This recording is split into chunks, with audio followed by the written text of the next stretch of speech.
Hello बच्चों, और question is here presence of gills in the tadpole of frog indicate.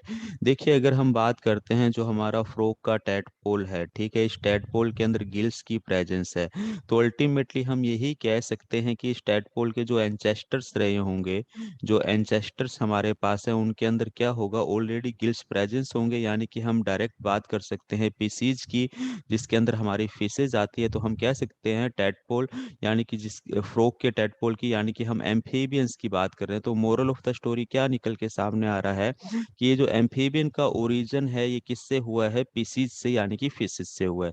तो एक एक करके हम देखते हैं। फ्रॉग इवोल्व फ्रॉम गिल्ड इंचेस्टर्स, बिल्कुल, और ये गिल्ड इंचेस्टर्स हमारे पास में कौन है, पीसीज क्लास है, ठीक है। तो ये हमारा आंसर तो बिल्कुल सही जाता है, first statement. Fishes were amphibious in the past, ऐसा बिल्कुल नहीं है कि फिशेज कभी एम्फीबियन थे पास्ट के अंदर। Fishes evolve from frog like ancestors, ऐसा भी नहीं है, बिल्कुल गलत बात है।